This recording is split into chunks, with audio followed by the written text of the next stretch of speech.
আসসালামু আলাইকুম, স্বাগত জানাচ্ছি আরটিভি সকালের সংবাদে। আপনাদের সঙ্গে আছি আমি ফারজানা তানি। বিএনপি চেয়ারপারসন বেগম খালেদা জিয়াকে দেখতে আবারও এভারকেয়ার হাসপাতালে গেছেন ডাক্তার জুবাইদা রহমান। শুক্রবার সকালে হযরত শাহজালাল আন্তর্জাতিক বিমানবন্দরে পৌঁছে শাশুড়িকে দেখতে সরাসরি চলে গিয়েছিলেন সেখানে। প্রায় 2.5 ঘন্টার বেশি অবস্থান করার পর ধানমন্ডির বাবার বাসায় যান তিনি। এদিকে খালেদা জিয়ার জন্য কাতার সরকারের ব্যবস্থাপনায় জার্মানি থেকে আসছে এয়ার অ্যাম্বুলেন্স। আজ বিকেলে বিমানটি ঢাকায় পৌঁছানোর কথা রয়েছে। আরও জানাচ্ছেন মোহাম্মদ সায়েম। সংকটে সমাধানে পরিবারের পাশে গৃহবধূর উপস্থিতি দেশের সবচেয়ে গুরুত্বপূর্ণ রাজনৈতিক পরিবারটির জন্যও এক বিশেষ মুহূর্ত। দীর্ঘ যাত্রার পর 2.5 ঘন্টার বেশি সময় এভারকেয়ার হাসপাতালে থেকে ধানমন্ডিতে তার বাবার বাসায় যান জুবাইদা রহমান। কিন্তু রাতেই আবার হাসপাতালে অসুস্থ শাশুড়ির কাছে এসেছেন তিনি। এমন সংকটময় মুহূর্তে পরিবারের পাশে থাকতে বাংলাদেশ বিমানের একটি ফ্লাইটে সকাল 10:43 হযরত শাহজালাল আন্তর্জাতিক বিমানবন্দরে অবতরণ করেন তিনি। এ যাত্রায়ও ছিল নানা গুঞ্জন। সবকিছু মারিয়ে বৃহস্পতিবার মধ্যরাতে লন্ডনের হিথ্রো বিমানবন্দর থেকে বাংলাদেশের উদ্দেশ্যে যাত্রা করেন ডাক্তার জুবাইদা রহমান। খালেদা জিয়ার জন্য কাতার সরকারের ব্যবস্থাপনায় জার্মানি থেকে আসছে এয়ার অ্যাম্বুলেন্স। শনিবার বিকেলে ঢাকায় পৌঁছানোর কথা। এরপর খালেদা জিয়াকে নিয়ে লন্ডনের উদ্দেশ্যে যাত্রা করবেন ডাক্তার জুবাইদা রহমান। মোহাম্মদ সায়েম, আরটিভি, ঢাকা। চিকিৎসকরা নিশ্চিত করলেই আগামী রোববার বিএনপি চেয়ারপারসন খালেদা জিয়াকে এয়ার অ্যাম্বুলেন্সে তোলা হবে বলে জানান বিএনপির মহাসচিব মির্জা ফখরুল ইসলাম আলমগীর। শুক্রবার বাদ জুমা রাজধানীর নয়াপল্টনে বিএনপির কেন্দ্রীয় কার্যালয়ের সংলগ্ন মসজিদের সামনে এই কথা বলেন তিনি বলেন, ফ্যাসিস্ট শেখ হাসিনার প্রতি হিংসা, অবহেলা আর অত্যাচারে তার শারীরিক অবস্থা এমন পর্যায়ে পৌঁছেছে। এর আগে মসজিদে খালেদা জিয়ার সুস্থতা কামনায় দোয়া ও মুনাজাত করা হয়।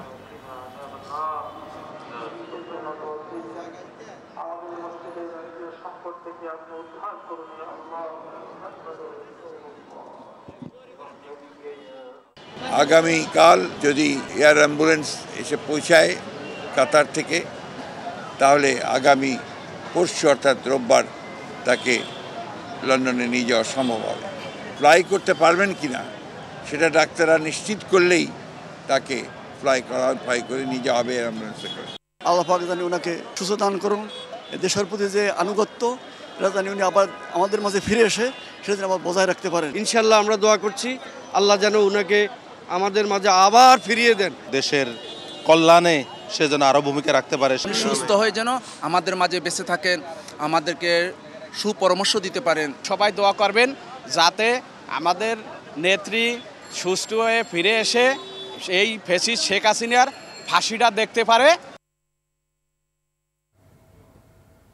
এ বিষয়ে আরও জানাতে রাজধানীর এভারকেয়ার হাসপাতাল থেকে যুক্ত হচ্ছেন সহকর্মী শামীম চৌধুরী। শামীম, বেগম খালেদা জিয়ার চিকিৎসা, তার শারীরিক অবস্থা এবং বিদেশে নেওয়ার বিষয়ে নতুন কি তথ্য রয়েছে আপনার কাছে?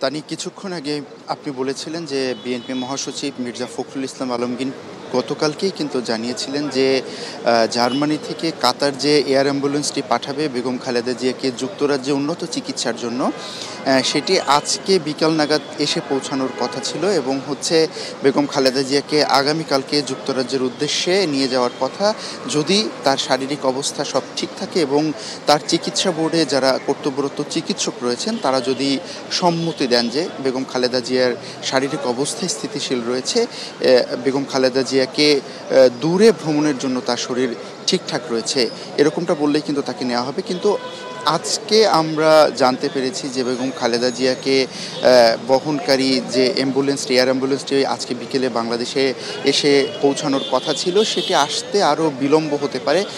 সেটি আগামী 7 তারিখের পরে অর্থাৎ 8 তারিখ, 9 তারিখ, এমনকি 10 তারিখ পর্যন্ত পৌঁছাতে পারে। এই সময়টা যে এর মধ্যে বাংলাদেশে এসে পৌঁছাবে এমনটা বলেছে দূতাবাসের একাধিক সূত্র, এবং দূতাবাসের সেই সূত্র বলছে যে যদি বেগম খালেদা জিয়ার শারীরিক অবস্থা ঠিকঠাক থাকে এবং মেডিকেল বোর্ডের চিকিৎসক যারা রয়েছেন তারা যদি বলেন, সেক্ষেত্রেই কিন্তু এয়ার অ্যাম্বুলেন্সটি ঢাকায় পাঠানো হবে এবং ডাক্তাররা যদি বলেন সেক্ষেত্রে পূর্ব প্রস্তুতি সম্পন্ন করা হবে এয়ার অ্যাম্বুলেন্সটি পাঠানোর জন্য যা দরকার। এবং আমি আরেকটি তথ্য জানাতে চাই, সেটি হচ্ছে গতকালকে কিন্তু মিডিয়া সেলের পক্ষ থেকে খুদে বার্তায় আমরা একটা তথ্য পেয়েছি, সেটি হচ্ছে বেগম খালেদা জিয়ার এন্ডোস্কোপি করা সম্পন্ন হয়েছে। আর এই এন্ডোস্কোপির মাধ্যমে কিন্তু তার পাকস্থলীতে যে রক্তক্ষরণ হচ্ছিল সেটি বন্ধ হয়েছে। কিছু কিছু গণমাধ্যম কিন্তু বলছে যে বেগম খালেদা জিয়ার একটা ছোট অস্ত্রোপচার হয়েছে। তবে এখন পর্যন্ত তার কর্তব্যরত চিকিৎসক অর্থাৎ বেগম খালেদা জিয়ার মেডিকেল বোর্ডের যিনি গণমাধ্যমকে সবসময় বিবৃতি দিয়ে থাকেন ডাক্তার AZM জাহিদ, তার পক্ষ থেকে কিন্তু এখন পর্যন্ত ওইরকম কোনো বিবৃতি বা আনুষ্ঠানিক কোনো বক্তব্য পাওয়া যায়নি। আরেকটি বিষয় যে গতকালকে কিন্তু বিকেলেও এখানে ডাক্তার জুবাইদা রহমান এসেছিলেন এবং তিনি প্রায় 3 ঘন্টা এই এভারকেয়ার হাসপাতালে অবস্থান করেছেন এবং রাত 11:15 নাগাদ তিনি কিন্তু এই হসপিটাল থেকে বের হয়ে গিয়েছেন। তিনি ভেতরে আসলে কথা বলেছেন কিনা ডক্টরদের সঙ্গে সেই বিষয়টি এখন পর্যন্ত আমরা নিশ্চিত হতে পারিনি। তো তানি, এই ছিল এভারকেয়ারের সামনে থেকে এখনকার সর্বশেষ তথ্য। ধন্যবাদ আপনাকে। ঢাকা বিশ্ববিদ্যালয়ের 2025-26 শিক্ষাবর্ষের ব্যবসায়ী শিক্ষা ইউনিটের প্রথম বর্ষ স্নাতক প্রোগ্রামের ভর্তি পরীক্ষা আজ সকাল 11টা থেকে শুরু হয়ে পরীক্ষা চলবে দুপুর 12:30 পর্যন্ত। ঢাকা বিশ্ববিদ্যালয় ক্যাম্পাস ছাড়াও ঢাকার বাইরে 4টি বিভাগীয় শহরে একযোগে পরীক্ষা নেওয়া হবে। কেন্দ্রগুলো হলো চট্টগ্রাম বিশ্ববিদ্যালয়, রাজশাহী বিশ্ববিদ্যালয়, খুলনা বিশ্ববিদ্যালয় এবং রংপুরের বেগম রোকেয়া বিশ্ববিদ্যালয়। ঢাকা বিশ্ববিদ্যালয়ের উপাচার্য অধ্যাপক ডক্টর নিয়াজ আহমেদ খান পরীক্ষা শুরুর পর বিজনেস স্টাডিজ অনুষদ ভবনে পরীক্ষা কেন্দ্র পরিদর্শন করবেন।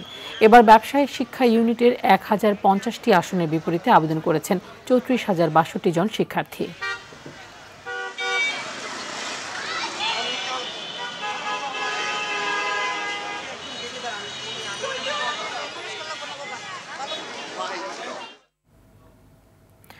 গত এক রাতের ব্যবধানে খুচরা বাজারে পেঁয়াজের দাম বেড়েছে কেজি প্রতি 40 থেকে 50 টাকা পর্যন্ত।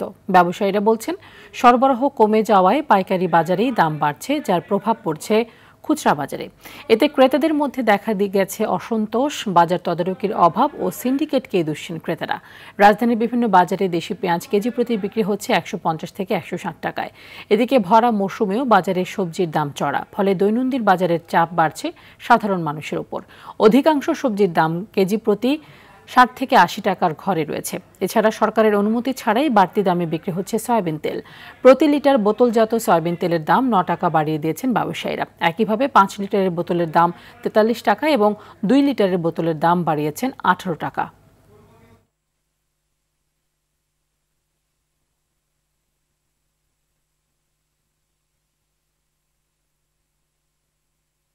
এই মুহূর্তে রাজধানীর কারওয়ান বাজার থেকে সরাসরি যুক্ত হচ্ছেন সহকর্মী হাসান মাহমুদ। হাসান, হঠাৎ করে পেঁয়াজের দাম বৃদ্ধির বিষয়ে ক্রেতারা কি বলছেন বা বিক্রেতারা কি বলছেন, এবং পাশাপাশি আমরা জানি যে সরকারের অনুমতি ছাড়াই সয়াবিন তেল বাড়িয়েছেন ব্যবসায়ীরা, সেই বিষয়ে ব্যবসায়ীরা কি বলেছেন? তানি, আমি এখন রয়েছি রাজধানীর কারওয়ান বাজারে এসে দেখেছি যে গত এক রাতের ব্যবধানে কিন্তু কেজি প্রতি 40 থেকে 50 টাকা দাম বেড়েছে প্রত্যেক কেজি পেঁয়াজে। আমরা রাজধানীর কারওয়ান বাজারে কিন্তু এখানকার যে ব্যবসায়ীরা আছেন তাদের সাথে কথা বলে জানতে পেরেছি, তারা কিন্তু বলছেন যে সরবরাহ কমে যাওয়ায় পাইকারি বাজারে এই দামের যে প্রভাব, সেই প্রভাবটি পড়েছে এবং এই পাইকারি বাজারে প্রভাব পড়ার কারণে রাজধানীর খুচরা বাজারেও কিন্তু এই দাম বেড়েছে। এতে ক্রেতাদের মধ্যে অনেকটাই ক্ষোভ প্রকাশ করেছেন অনেক ক্রেতারা। তারা কিন্তু বলেছেন যে এই বাড়তি দামে তাদের পেঁয়াজ কিনতে কিন্তু তাদের নাভিশ্বাস দেখা দিয়েছে। অন্যদিকে ক্রেতারা কিন্তু বলেছেন যে সিন্ডিকেট এবং তদারকির অভাবেই কিন্তু এই যে দাম বৃদ্ধি এটি হয়েছে। এটি কিন্তু তারা বলছেন যে এই সরবরাহ সংকটের কারণে দাম বাড়তি, কিন্তু ক্রেতারা কিন্তু বলছেন যে এখানে সিন্ডিকেট এবং বাজার যে তদারকি, সেই তদারকি না থাকায় কিন্তু এই দামটা বেড়ে গেছে।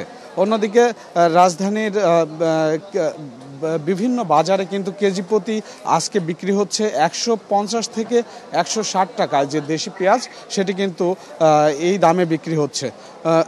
অন্যদিকে আমরা দেখেছি যে প্রতি লিটার যে বোতলজাত যে সয়াবিন তেল, সেই সয়াবিন তেলেও কিন্তু 9 টাকা দাম বাড়িয়ে বিক্রি করছে দোকানিরা, এবং 5 লিটারের যে বোতলজাত সয়াবিন তেল এবং 2 লিটারের বোতলজাত সয়াবিন তেল, এই বোতলজাত সয়াবিন তেলের দামও কিন্তু বাড়তি।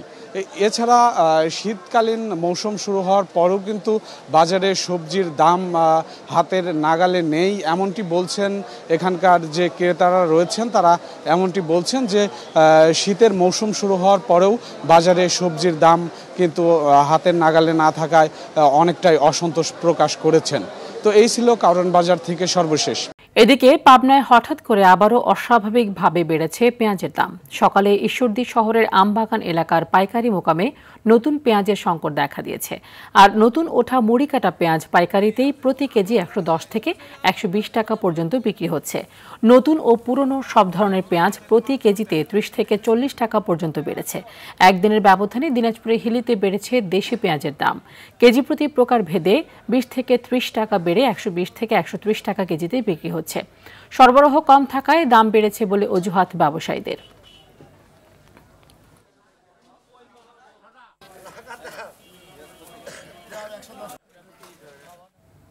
এ বিষয়ে আরো জানাতে পাবনার ঈশ্বরদী থেকে সরাসরি যুক্ত হচ্ছেন সহকর্মী বাইজিদ বোস্তামি। বাইজিদ, পেঁয়াজের দাম এবং সরবরাহের বিষয়ে বিস্তারিত জানাবেন, কেমন দেখছেন পেঁয়াজের বাজার? দর্শক নিশ্চয়ই জানেন যে পাবনায় আসলে পেঁয়াজ উৎপাদনকারী অন্যতম একটি জেলা। এরপরেও বেশ গত কয়েকদিন ধরে মুড়ি কাটা পেঁয়াজ বাজারে উঠতে শুরু করেছে, এরপরেও কোনোভাবে দাম কমছে না। আমরা দেখছি যে গত সপ্তাহের দিকে কিছুটা দাম কমতে শুরু করেছিল, সেই প্রভাবটা খুচরা বাজারে পড়তে না পড়তে আবারও এই পেঁয়াজের দাম বৃদ্ধি পেয়েছে। হঠাৎ করে গত 2-1 দিনের ব্যবধানে পেঁয়াজের দাম বেড়েছে। এবং আমি এই মুহূর্তে দাসুরিয়া বাজারে আছি। এটি হচ্ছে পাবনার ঈশ্বরদীর সবচেয়ে একটি বাজার। কিন্তু এই বাজারে এসে দেখেছি যে সকালে পাইকারি মোকামে পুরনো পেঁয়াজ না দেখলেও এই বাজারে এসে পুরনো পেঁয়াজ পেয়েছি। সেই পুরনো পেঁয়াজ খুচরা বিক্রি হচ্ছে 150 টাকা কেজিতে, এবং নতুন যে পেঁয়াজ সেটি বিক্রি হচ্ছে 130 টাকা কেজি। ব্যবসায়ীরা সবসময় যে অজুহাতটি দেন যে সরবরাহ কম এবং চাহিদা বেশি, তারা বলছেন যে পুরনো পেঁয়াজ শেষের দিকে এবং নতুন পেঁয়াজ বাজারে উঠতে শুরু করেছে, কিন্তু পুরোপুরি ওঠেনি। সেই কারণে দাম বেশি, পুরোপুরি উঠলে সেই দামটা কমে আসবে। এবং ভোক্তারা যেটি বলছেন যে তারা ব্যবসায়ীরা সবসময় সিন্ডিকেট করে দাম বাড়ানোর চেষ্টা করে বা নানা অজুহাত দিয়ে বাড়ানোর চেষ্টা করে। তারা যেটি বলছেন যে প্রকৃতপক্ষে আসলে সত্যটা কি, এটি যেন সরকারের সংশ্লিষ্ট বিভাগ যারা আছে তারা যেন নজরদারি বাড়ায় এবং এই দাম যেন সহনীয় পর্যায়ে থাকে, এমনকি ভোক্তাদেরও প্রত্যাশা। তো পাবনার ঈশ্বরদী থেকে পেঁয়াজ বাজার নিয়ে এই ছিল আমার কাছে সর্বশেষ খবর। পানি আমন ধান কাটা শেষ হতেই দিনাজপুরে ধুম পড়েছে আগাম জাতের আলু চাষে। রোপণ করা হচ্ছে অ্যাস্টেরিক, কার্ডিনাল ও স্বল্পমেয়াদী শাটাল জাতের আলুর বীজ। রপ্তানিযোগ্য জাত আবাদ সহ ভালো ফলনে কৃষকদের পরামর্শ দিচ্ছে স্থানীয় কৃষি অফিস। সার ও কীটনাশকের দাম কমিয়ে কৃষকদের উৎসাহ প্রদানে সরকারকে এগিয়ে আসার আহ্বান চাষিদের। দিনাজপুর প্রতিনিধি আনিস হোসেন দুলালের পাঠানো তথ্য ও চিত্রে আরো জানাচ্ছেন সাকিব আল হাসান। দিনাজপুরের হাকিমপুর, হিলি, খট্টা মাধবপাড়া, ইসবপুর ও বোয়ালদার সহ বিভিন্ন এলাকায় ব্যাপক হারে চলছে আগাম জাতের আলু চাষ। আমন ধান কাটার পর ফাঁকা জমিতে রোপণ করা হচ্ছে অ্যাস্টেরিক, কার্ডিনাল ও স্বল্পমেয়াদী শাটাল জাতের আলুর বীজ। মাঠ জুড়ে হাল চাষ, আগাছা পরিষ্কার, জমিতে গোবর ও রাসায়নিক সার প্রয়োগ, বেড তৈরি এবং হিমাগার থেকে আনা বীজ রোপণে ব্যস্ত সময় পার করছেন এসব এলাকার কৃষক। তবে মৌসুমের শুরুতে আলুর চড়া দামের আশায় কৃষকদের মাঝে উৎসাহ উদ্দীপনা দেখা দিলেও সার, কীটনাশক ও শ্রমিকের বাড়তি মজুরির কথাও বলছেন চাষিরা। এই যে জমি এত খরচ করে চাষবাস করে সবাই খাবে, ঠিক আছে, কিন্তু আমাদের কৃষকের কোনো মূল্য আছে? এই এবার আলু আমাদেরকে কোল্ড স্টোরে রাখিছি যেই টাকা দিয়ে, আমরা ওই টাকাটাই পাচ্ছি না। এখন তো অবস্থায় যে গাঁটতেছি, আশা করি আশায় মরে চাষা, এইবার না হয় সামনেবার হবে। এখন আবার ওই আশা করে লাগাচ্ছি, এখন দেখা যাক কি হয়। সেই জনকার ইচ্ছা যদি ভালো হয় তাহলে হবে, না হলে গতবারের মতো যদি আবার আলুর দাম না থাকে তাহলে তো কৃষকেরা শেষ হয়ে যাবে। কৃষকদের রপ্তানিযোগ্য আলুর আবাদ বৃদ্ধিতে উদ্বুদ্ধ করা হচ্ছে বলে জানান এই কর্মকর্তা। আমরা এভাবে যদি আলু উৎপাদন বাড়াতে পারি, সামনে আমরা রপ্তানি করতে পারলে চাষিরা কোনো লস হবে না, তারা বরং লাভের মুখ দেখবে। দিনাজপুরে প্রতি বছর প্রায় 50 হেক্টর জমিতে আলুর আবাদ হয়ে থাকে, যা থেকে উৎপাদন হয় অন্তত 10 লাখ মেট্রিক টন আলু। সাকিব আল হাসান, RTV। বিচারক সংকটে সাতক্ষীরার ম্যাজিস্ট্রেট ও জজ আদালতে তৈরি হয়েছে 57,000 মামলার জট। এতে চরম ভোগান্তি ও হয়রানির শিকার হচ্ছেন দূর দূরান্ত থেকে আসা বিচার প্রার্থীরা। জেলায় নতুন করে 16টি আদালত চালু হলেও নানা সংকটে বিচারিক কাজে আসেনি কোনো গতি। সাতক্ষীরার প্রতিনিধি রামকৃষ্ণ চক্রবর্তীর পাঠানো তথ্য ও চিত্রে সুলাইমান কবিরের রিপোর্ট। 1984 সালে প্রশাসনিক সুবিধার জন্য সাতক্ষীরা মহকুমাকে জেলা হিসেবে ঘোষণা করে তৎকালীন সরকার। বিচার প্রার্থীদের সুবিধার্থে খুলনা থেকে পর্যায়ক্রমে দেওয়ানি ও ফৌজদারি আদালতগুলো নেওয়া হয় সাতক্ষীরায়। বর্তমানে জেলার বিভিন্ন আদালতে বিচারাধীন মামলার সংখ্যা 57,000-এর উপরে। এতদিন জেলা জজের অধীনে 17টি আদালতে চলত বিচারিক কার্যক্রম। সম্প্রতি জেলায় আরও 16টি নতুন আদালত সৃষ্টি করেছে সরকার, তবে এতেও সুফল মেলেনি বিচার প্রার্থীদের। 83 সালের পর্যন্ত আপিল এখনো পর্যন্ত পেন্ডিং আছে, যার মূল মামলা ছিল 68 সালে। 10 তলায় উঠতে হয়, 8 তলায় উঠতে হয়, বিচার প্রার্থীরা অনেক ভোগান্তি পাচ্ছে। মক্কেলরা, বৃদ্ধ উকিলেরা, বাচ্চা মানুষ, মহিলা মানুষ, এরা এত পথ এটা উঠতে পারে না, এই যে এটা বন্ধ করে রাখছে। অবকাঠামো আর জনবল সংকটে নতুন আদালত সৃষ্টির পরেও এই সুফল পাওয়া যাচ্ছে না বলে দাবি আইনজীবীদের। বিচারক সংকট আছে এবং বিচারকদের সহযোগিতা করার জন্য যে কোর্টের স্টাফ লাগে, সেই স্টাফগুলো এখানে সংকট আছে। চিফ জুডিশিয়াল ম্যাজিস্ট্রেটে অন্তত এখন বর্তমান 4 জন টোটালি নাই। তবে মামলার দীর্ঘসূত্রতার মাঝেও কিছুটা স্বস্তি দিচ্ছে লিগ্যাল এইডস কার্যক্রম। গত 2 মাসে দেওয়ানি ও ফৌজদারি মিলিয়ে যেখানে নিষ্পত্তি হয়েছে 3 শতাধিক মামলা। আমাদের কর্তৃপক্ষ একটি প্রজেক্টের মাধ্যমে 7টি আইনের অধীনে মধ্যস্থতা কার্যক্রম বাধ্যতামূলক হিসেবে আইন প্রণয়ন করেছে। এখানে যদি মধ্যস্থতা কার্যক্রম সফল হয়, সেক্ষেত্রে আমরা একটা চুক্তিপত্র প্রণয়ন করব, যেটা ডিগ্রি হিসেবে কাউন্ট করা হবে। দ্রুত মামলার জট কমানোর পাশাপাশি জেলার লিগ্যাল এইডস কার্যক্রমকে আরও গতিশীল করার দাবি সেবা প্রত্যাশীদের। সুলাইমান কবির, RTV। মুক্তিযোদ্ধাদের প্রবল আক্রমণে পিছু হটতে থাকে পাকিস্তানি বাহিনী। দখলমুক্ত হয় একের পর এক জেলা। ভুটান ও ভারতের আনুষ্ঠানিক স্বীকৃতিতে কূটনৈতিক যুদ্ধেও পরাজিত হয় পাকিস্তান। আন্তর্জাতিক গণমাধ্যমও তুলে ধরতে থাকে তাদের বর্বরতার চিত্র। ৭১-এর মহান মুক্তিযুদ্ধের উত্তাল 6 ডিসেম্বরের কথা তুলে ধরছেন জিএম মাহমুদ। 6 ডিসেম্বর 1971 মুক্তিযুদ্ধের এই দিনে বাংলার দামাল ছেলেদের অপ্রতিরোধ সংগ্রামে পিছু হটতে থাকে পাকিস্তানি বাহিনী। ভোর থেকেই শুরু হয় পাক নবম ডিভিশনের পলায়ন পর্ব। দেশের প্রায় সব জায়গাতেই হানাদার ও তাদের দোসররা বাধ্য হচ্ছিল পিছু হটতে। তবে পালাবার পথে রাস্তা ও ব্রিজগুলো ভেঙে রেখে যাচ্ছিল তারা। দুঃখ, বেদনা, শোক এটাও যেমন পাশাপাশি ছিল, আবার একটা এই সমস্ত শহীদের আত্মত্যাগের মধ্য দিয়ে আমরা আরও বেশি প্রতিশ্রুতিশীল, প্রতিজ্ঞাবদ্ধ হই এবং শপথবদ্ধ হই যে আমাদের এই যুদ্ধে জয়লাভ করতেই হবে। এদিন ভুটান ও ভারত বাংলাদেশকে আনুষ্ঠানিক স্বীকৃতি দেয়, যা মুক্তিযুদ্ধের গতিকে আরো বেগবান করে। রণযুদ্ধের পাশাপাশি কূটনৈতিক যুদ্ধেও পরাজিত হতে থাকে পাকিস্তান। 6 তারিখেই আমাদের একটা আত্মবিশ্বাস জন্মেছে যে আমাদের এই যুদ্ধ হয়তো অচিরেই একটা সমাপ্তি, অর্থাৎ বিজয়ের মধ্য দিয়ে আমাদের এই যুদ্ধটা সমাপ্তি হবে। অন্যদিকে জাতিসংঘ নিরাপত্তা পরিষদে পাক ভারত যুদ্ধবিরতির মার্কিন প্রস্তাবে দ্বিতীয় দফা ভেটো দেয় সোভিয়েত ইউনিয়ন। বিদেশি গণমাধ্যমে প্রকাশ হতে থাকে পাকিস্তানি বাহিনীর গণহত্যা, নারী ধর্ষণ ও নৃশংসতার চিত্র। ভয়েস অফ আমেরিকা বা BBC, বিশেষ করে আকাশবাণী থেকে যে সংবাদটা প্রচারিত হতো, তখন আমরা অনেক উৎসাহিত হতো। বিকেলে লাকসাম, 14 গ্রাম ও ফেনীতে দৃঢ় অবস্থান নেয় মুক্তিবাহিনী। যুদ্ধে কুলিয়ে উঠতে না পেরে আরও পিছু হটে হানাদাররা। রাতে ব্রাহ্মণবাড়িয়ার আখাউড়া, সুনামগঞ্জ ও সিলেটের শমশেরনগর যৌথ বাহিনীর পূর্ণ দখলে আসে। শত্রুমুক্ত হয় কুড়িগ্রাম, লালমনিরহাট, ঝিনাইদহ ও যশোর জেলা। এসব অর্জন মুক্তিযুদ্ধকে নিয়ে যায় চূড়ান্ত বিজয়ের দিকে। 71-এর স্বপ্ন, যেটা আমরা এখনও পুরোপুরি বাস্তবায়িত করতে পারি নাই, আগামী দিনে অবশ্যই আমরা 71 এবং 24কে ধারণ করে বাংলাদেশকে এগিয়ে নিয়ে যাব এবং তরুণ সমাজ এই বাংলাদেশে আগামী দিনের নেতৃত্ব দেবে। GM Mahmud, RTV, Dhaka. শীত বাড়ছে উত্তরাঞ্চলের বিভিন্ন জেলায়। অগ্রহায়ণের মাঝামাঝিতে শীত বেড়েছে উত্তরের জনপদ দিনাজপুরে। গত 3 দিন ধরে 11 থেকে 13 ডিগ্রি সেলসিয়াস তাপমাত্রা ওঠানামা করছে এই অঞ্চলে। শীতে দুর্ভোগে আছেন হিলির মানুষ। পাবনার ঈশ্বরদীতে ভোরে কুয়াশার কারণে সড়কে হেডলাইট জ্বালিয়ে চলছে যানবাহন। সকালের পর রোদ উঠলেও ধীরে ধীরে দিনের তাপমাত্রাও কমতে শুরু করেছে। ঘন কুয়াশা আর হিমেল হাওয়ায় শীত বেড়েছে কুড়িগ্রামে। এতে দুর্ভোগে পড়েছেন দিনমজুর, ছিন্নমূল ও নদী পাড়ের মানুষ। শীতজনিত রোগে আক্রান্ত হচ্ছে শিশু ও বয়স্করা। আইডিএলসি পরিবর্তনের পথে বাংলাদেশ।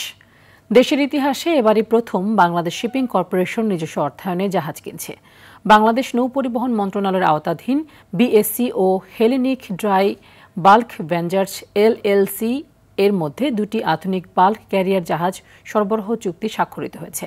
জাহাজ দুটি যুক্ত হলে বাণিজ্যিক খাতে বাংলাদেশের আয় বাড়বে বছরে 150 কোটি টাকা। এতে নিজস্ব পরিবহন সক্ষমতা প্রায় 1,20,000 DWD বৃদ্ধি পাবে, যা দেশের সমুদ্র বাণিজ্যে একটি উল্লেখযোগ্য সংযোজন হবে।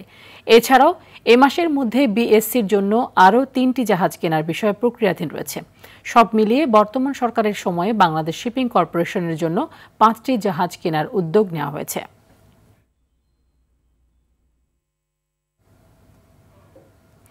আন্তর্জাতিক প্রসঙ্গ।